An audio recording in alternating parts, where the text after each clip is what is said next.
My name is Matt Hepburn, and my story began before I was old enough to remember. I was adopted when I was just 2 days old. My mother was a pregnant teenager who wasn't in a position to raise a child, but through a connection at church, she met Will and Kathleen Hepburn. On June 23rd, 1990, they legally adopted me and brought me home. I couldn't have asked for a better childhood. My parents loved me, invested in me, and gave me every opportunity they could. If there was a sport available in Prescott, chances are I played it. Baseball, basketball, football, soccer, even gymnastics. You name it, I probably played it. My mom was the musical one in the house. She was a classically trained singer who taught at Yavapai College. As a child, I was always surrounded by music. Through my mom, I learned the piano and how to sing. I started taking drum lessons at the age of 7, and I studied all the way through middle school and high school. Looking back, my life was pretty good. But even when life is good, something can still be missing. I wasn't a rebellious kid, but there was always a restlessness inside me that I couldn't explain. The church I grew up in was non-denominational. It wasn't a Bible-teaching church, and I think deep inside, I always yearned for more substance and structure. My first real encounter with Jesus came during my junior year of high school. One of my best friends from childhood invited me to his youth group. At the end of the service, the pastor gave what I would later learn was called an altar call. For the first time, I felt God dealing with my heart, and I responded.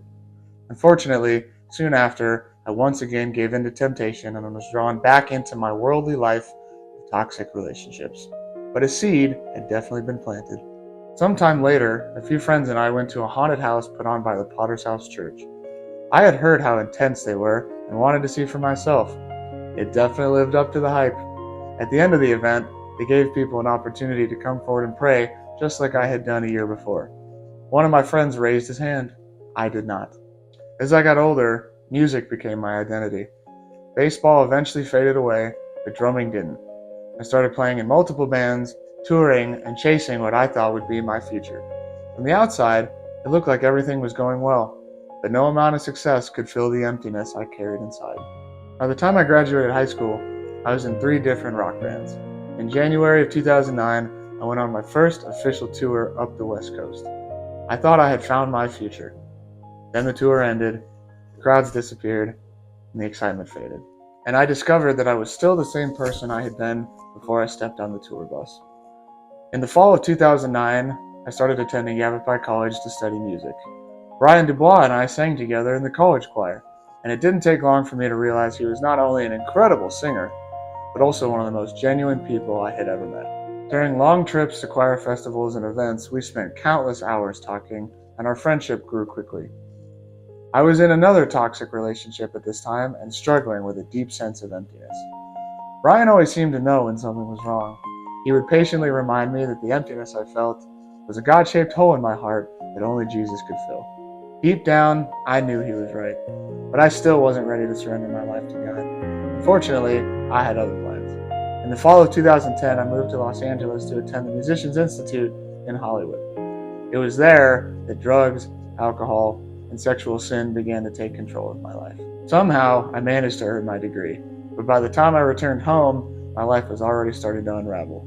In March of 2012, I got a job at Papa John's Pizza, which is where I met the most beautiful girl I had ever seen. Her name was Allison. She was put in charge of training me, and shortly after we started getting to know each other, she showed me a picture of her little daughter, Mallory Lynn. I immediately fell in love with her and with the idea of being a dad. Ironically, Allison also told me how she'd grown up in the Potter's House Church. It seemed God had a fantastic sense of humor, and that I was never going to escape his will for my life.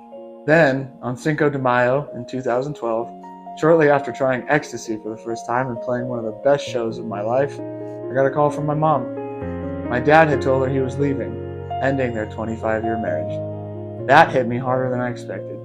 The family that had given me such a stable upbringing was suddenly falling apart.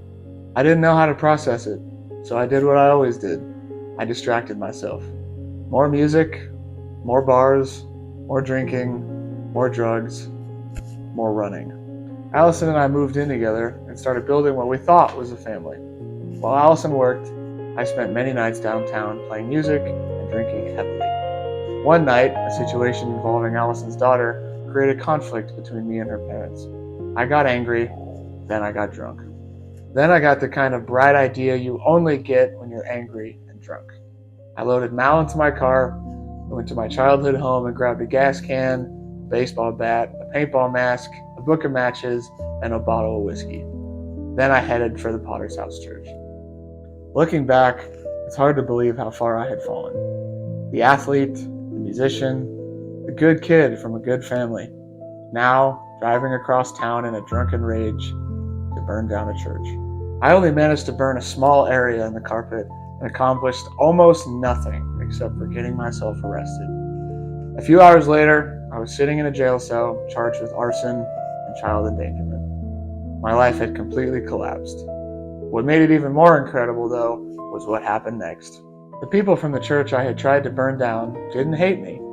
They didn't reject me. They didn't treat me like an enemy. They embraced me. God was already working.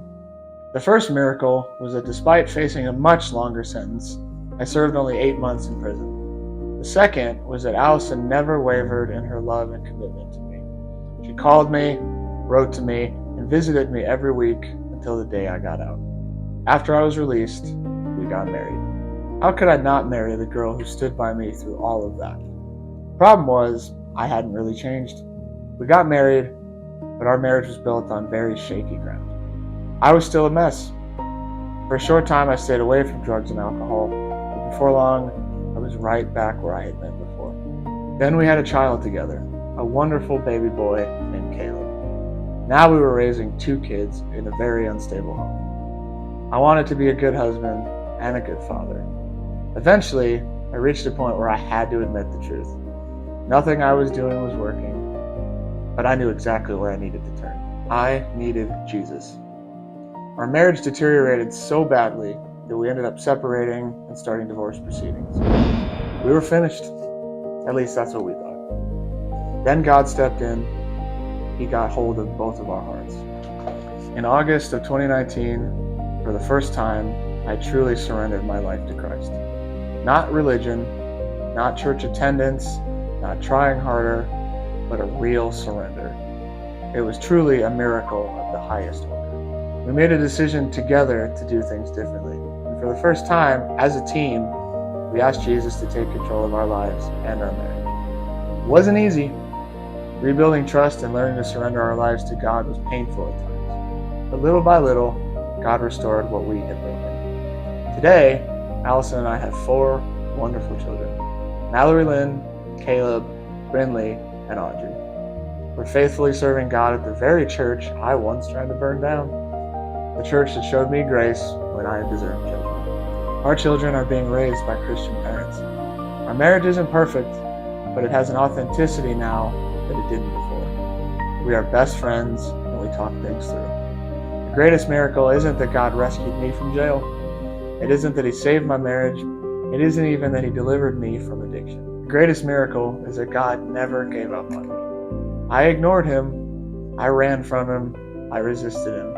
But He kept pursuing me. As a child born to 2 teenagers who weren't ready to raise a baby, I often felt like I was a mistake. God showed me differently. He showed me that I am loved, accepted, and created with a purpose.